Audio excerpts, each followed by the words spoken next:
നന്ദന് ഫീലായോ? ഏയ്, എന്തിന്? നന്ദന് അങ്കിള് തല്ലാൻ ഓങ്ങിയപ്പോ ഞാൻ തടഞ്ഞില്ലേ? അത് സാരമില്ല, വല്ലത് എനിക്ക് വേണ്ടി ചെയ്തല്ലേ? അതെ, അതാ സത്യം.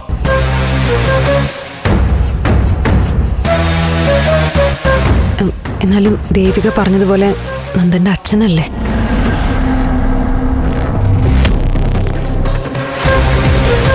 ഞാൻ ചെയ്തത് ശരിയായില്ല എന്നൊരു തോന്നല്. പക്ഷെ നന്ദന്റെ നേർക്ക് ആര് കൈയൊങ്ങിയാലും ഞാൻ തടയും. ഇനിയും ചിലപ്പോൾ അതുണ്ടാവും. നന്ദനോട് എനിക്ക് ഏറ്റവും കൂടുതൽ ഇഷ്ടം തോന്നിയത് എപ്പോഴാണെന്നറിയോ? അങ്കിൾ എന്നോട് ദേഷ്യപ്പെട്ടപ്പോ ഇസബെല്ലെ ഒന്നും പറയരുതെന്ന് പറഞ്ഞില്ലേ? അപ്പോ ഒരു പെൺകുട്ടിക്ക് നേരെ ആരായാലും ശബ്ദമുയർത്തി സംസാരിക്കുമ്പോ അത് വേണ്ടെന്ന് പറയുന്നവരാണ്, അതും ഏറ്റവും പ്രിയപ്പെട്ട ഒരാൾ പറയുമ്പോ ആ പെണ്ണിന് കിട്ടുന്നൊരു ഫീലുണ്ടല്ലോ, അത് വല്ലാത്തൊരു കരുതല്. അത് ആ സമയത്ത് എന്റെ വീട്ടിൽ വെച്ച് വലിയോട് അച്ഛൻ അങ്ങനെ പറഞ്ഞപ്പോ എന്തായാലും നന്ദനോട് എനിക്ക് വലിയ നന്ദിയുണ്ട്. എനിക്ക് വേണ്ടി സംസാരിച്ചല്ലോ. ഇതൊക്കെ ജീവിതത്തിൽ എനിക്ക് കിട്ടുന്ന അപൂർവങ്ങളായ സന്തോഷങ്ങളാ. ഇതിപ്പോ വെല്ല പോയി കഴിഞ്ഞാൽ ഇവിടെ എന്താ സംഭവിക്കാൻ പോകുന്നതെന്ന് പറയാൻ പറ്റില്ല. നന്ദൻ അതൊന്നും ഓർത്ത് ടെൻഷൻ ആവണ്ട. ഞാൻ എല്ലാവരോടും സംസാരിച്ചോളാം. കാര്യങ്ങളൊക്കെ കൃത്യമായിട്ട് കൈകാര്യം ചെയ്തോളാം. നീ ഒന്ന് ഫ്രഷ് ആയിട്ട് കൂളായിട്ട് കിടന്നുറങ്ങിക്കോ കേട്ടോ? പോയി കുളിക്ക്. ഈ ഡ്രസ്സൊക്കെ മാറ്റണ്ടേ?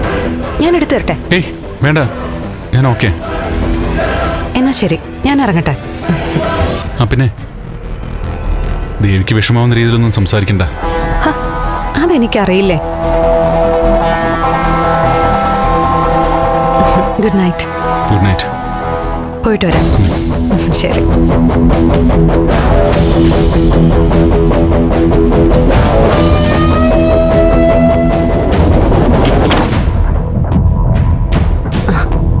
ദേവിക, ഒരു പ്രകാരത്തിൽ നന്ദനെ ഞാൻ കൂളാക്കിയിട്ടുണ്ട്. കുറച്ചു നേരം കിടക്കട്ടെ, ഡിസ്റ്റർബ് ചെയ്യണ്ട. ഓക്കെ? ആരാരെയാ ഡിസ്റ്റർബ് ചെയ്യുന്നെന്ന് മറ്റാർക്കും അറിയില്ലെങ്കിലും എനിക്ക് മനസ്സിലാവുന്നുണ്ട്. എന്ത്? നിനക്ക് മനസ്സിലാകാൻ പാകത്തിന് ഞാനൊന്നും ചെയ്തില്ലല്ലോ. ഒരു ബെസ്റ്റ് ഫ്രണ്ടിനോട് തോന്നാവുന്നതിനപ്പുറം മറ്റൊന്നും ഞങ്ങൾ തമ്മിലില്ലല്ലോ. അച്ഛനും അമ്മയും എവിടെ? താഴെയുണ്ടോ? അച്ഛനും അമ്മയോ? ആരുടെ? നന്ദന്റെ അച്ഛനും അമ്മയും നമുക്ക് രണ്ടുപേർക്കും അങ്ങനെ തന്നെയല്ലേ? എന്തായാലും അവർക്ക് രണ്ടുപേർക്കും എന്നോട് നല്ല മതിപ്പാ.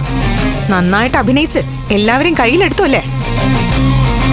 കാര്യങ്ങളൊക്കെ അധികം വൈകാതെ അവർക്ക് മനസ്സിലാവും. എല്ലാം സംശയത്തിന്റെ കണ്ണോടെ കാണാൻ തുടങ്ങിയ പിന്നെ രക്ഷയില്ല. നീ എന്നെ വെറുതെ പ്രകോപിപ്പിച്ച് ഒരു മത്സരം ഉണ്ടാക്കരുത്.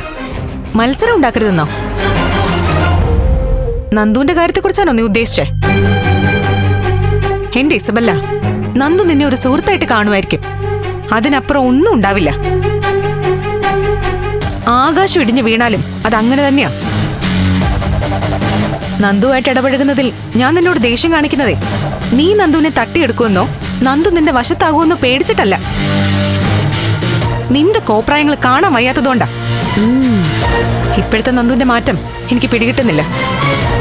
വലിയ എന്തോ ഒന്ന് ഈ മാറ്റത്തിന്റെ പിന്നിലുണ്ട്. അത് ഞാൻ തന്നെ കണ്ടെത്തിക്കോളാം.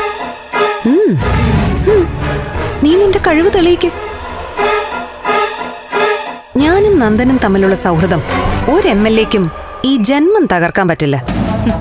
കാണാം.